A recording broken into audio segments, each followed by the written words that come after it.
I'm just going to show you part of a documentary called Who Owns the World? And I thought, imagine if the world could see this. Imagine if you could get onto TV stations and have this playing for 24 hours a day. You could break in and just lock it in so no one could turn it off. Please, watch the documentary. Don't really run off what I'm showing you here because it's only small parts. You've really got to see the depth of what's controlling the world, who's controlling it. In the doco, it explains the companies, the people who run the companies, a lot of depth. So that's why don't worry about my video. Watch the video yourself. I believe if enough people actually watch this documentary, it'll change them. It can change the world because they will see exactly what's controlling the world. He puts it together and explains it so well. It's all fact what he's putting forward. No conspiracy. But anyway, here's a small part, but you've really got to watch the whole thing yourself. Within the packaged food industry, there are a number of other major companies, such as Unilever, the Coca-Cola Company, Mondelez, and Nestle. On this image, you see that virtually every well-known brand in the packaged food industry belongs to one of these corporations. You can easily get this kind of information. Let's remember their names. The sharing of biased and false news has become all too common on social media. More alarming, some media outlets publish these same fake stories without checking facts first. The sharing of biased and false news has become all too common on social media. More alarming, some media outlets publish these same fake stories without checking facts first. Unfortunately, some members of the media use their platforms to push their own personal bias and agenda control exactly what people think. And this is extremely dangerous to our democracy. This is extremely dangerous to our democracy. This is extremely dangerous to our democracy. This is extremely dangerous to our democracy. This is extremely dangerous to our democracy. This is extremely dangerous to our democracy. This is extremely dangerous to our democracy. This is extremely dangerous to our democracy. This is extremely dangerous to our democracy. This is extremely dangerous to our democracy. This is extremely dangerous to our democracy. This is extremely dangerous to our democracy. This is extremely dangerous to our democracy. The elite that controls every aspect of our lives, up to the information that we receive, depends on an unimaginably coordinated collaboration to keep all the different industries on Earth connected to each other, in order to ensure they all work in the elite's interest. This happens at the World Economic Forum. The coronavirus, according to him, is the excellent opportunity to literally reset our society in every regard.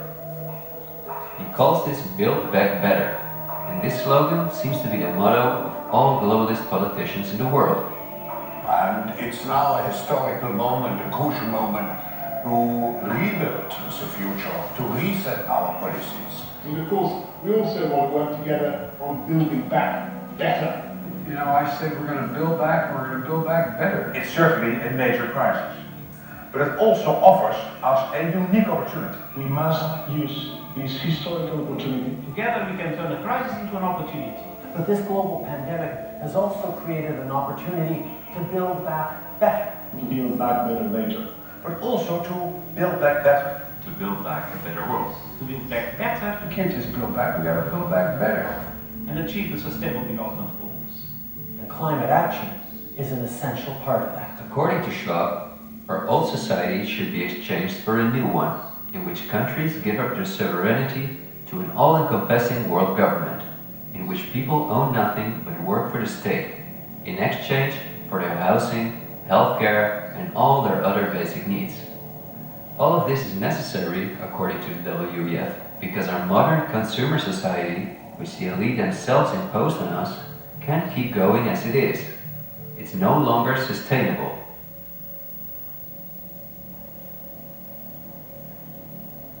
Schwab says in his book that we will never return to the old normal. And the WEF published a video that makes it clear that in 2030 we will own nothing, but we will be happy.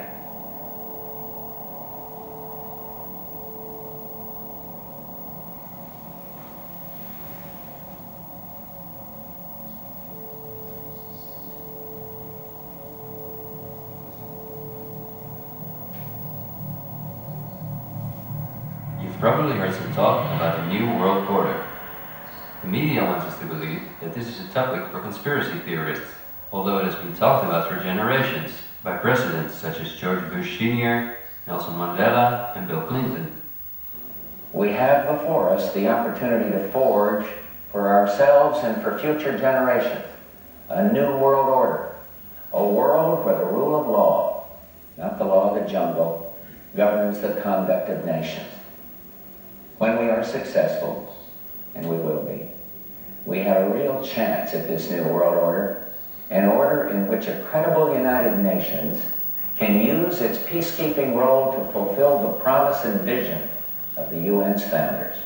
After 1989, President Bush said, and it's a phrase that I often use myself, that we needed a new world order. That the affirmative task we have now is to actually create a new world order. But also by the world's most famous philanthropists such as Cecil Rhodes, David Rockefeller, Henry Kissinger, and even George Soros. I think you need a new world order that China has to be part of the process of creating it, and they have to buy in, they have to own it. These important figures, who apart from Mandela, were all among the top of the elite when they were still alive, are not the only ones who dream about an all-powerful world government. In 2015, the UN presented its controversial Agenda 2030, which is almost identical to Klaus Schwab's Great Reset. In their own words, the UN, like Schwab, wants to ensure that by 2030, poverty, hunger, environmental pollution, and disease no longer exist on Earth. It sounds like a sympathetic plan, until you read the fine print. You see, the idea is that Agenda 2030 is going to be paid for by us, the citizens. And just as it is currently required of us that we give up our basic rights for the sake of public health, we will be demanded to give up our wealth in favor of poverty reduction. These are not conspiracy theories. You can read this for yourself on their official website. In short, it boils down to this. The UN wants to take tax money from all Western countries and give it to the mega corporations of the elite, who will be contracted to rebuild society. Globally, a completely new infrastructure is needed, because fossil fuels must be made a thing of the past, according to the UN. For this immense project, a world government is needed, says the UN, and the same UN takes it upon herself to be this global government. Just like Schwab, the UN also believes that a pandemic is the perfect opportunity to accelerate the implementation of Agenda 2030. It is worrisome that the WEF and the UN openly admit that they consider pandemics and other disasters as an opportunity to transform society, especially since we have seen that the elite have all the resources at their disposal to make us believe that there is a pandemic, and even to create one. So we certainly should not take these things lightly, and we should examine them carefully. And when we do that, we come across things that are even more troubling.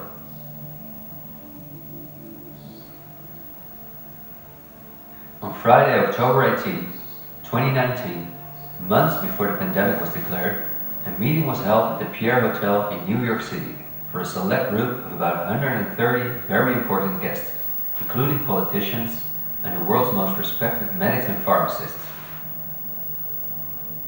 The purpose of the meeting was to simulate the possible scenarios in the event of a global pandemic. This could be a coincidence, you might say. For this simulation, however, a coronavirus was used as an example. The simulation covered in detail how the coronavirus would develop and how they could only control this through the intensive collaboration of entire industries, governments, and government agencies. Once again, a new world order to save us from destruction. Does it surprise you when I tell you that this meeting, called Event 201, was organized by none other than the World Economic Forum, the Bill and Melinda Gates Foundation, and the John Hopkins Institute? This is not a conspiracy theory. I think we're being run by maniacs. If anybody can put on paper what our government and the American government, etc., and the Russian, Chinese, what they are actually trying to do, I think they're all insane. But I'm liable to be put away as insane for expressing that. That's what's insane about it. For we are opposed around the world by a monolithic and ruthless conspiracy that relies primarily on covert means for expanding its sphere of influence, on infiltration instead of invasion, on subversion instead of elections, on intimidation instead of free choice, on guerrillas by night instead of armies by day. It is a system which has conscripted vast human and material resources into the building of a tightly knit, highly efficient machine that combines military, diplomatic, intelligence, economic, scientific, and political operations. Its preparations are concealed, not published.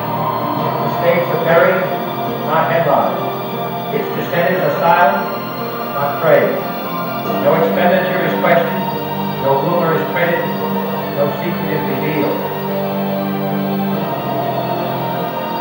President Kennedy has been assassinated. It's official now. The president is dead. One is here in shock, contemplated, and Secret Service men standing by the emergency room, tears streaming down their face. There's only one word to describe the picture here, and that's grief and much of it.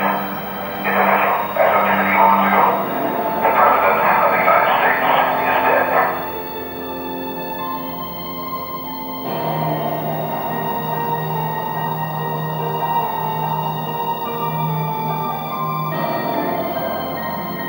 When you're talking about really elite levels, the name of the game is blackmail. That's what runs the whole system basically.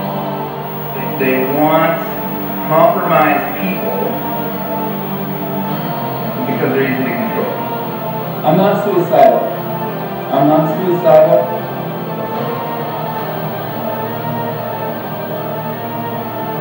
The deep state is those people within the U.S. government that are career employees that cannot be fired by people that we elect, by the Congress or the President. Are these people in control? Can they enact laws? Fuck yes. Can we fire these people? No. Can presidents fire them? No. It's designed that way so that political parties and political interests cannot affect the deep state. Do you understand the nightmare of our situation? It is no secret. It is as open as it can be. The deep state does control America.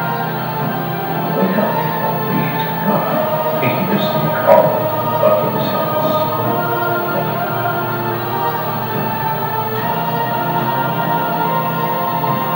Something like 1984 could. This is the direction the world is going in at the present time. In our world, there will be no emotions except fear, rage, triumph, and self-abasement. The sex instinct will be eradicated. There will be no loyalty except loyalty to the party. But always there will be the intoxication of power. Always, at every moment, there will be the thrill of victory, the sensation of trampling on an enemy who is helpless. If you want a picture of the future, imagine a boot stamping on a human face forever. The moral to be drawn from this dangerous nightmare situation is a simple one. Don't let it happen. It depends on you.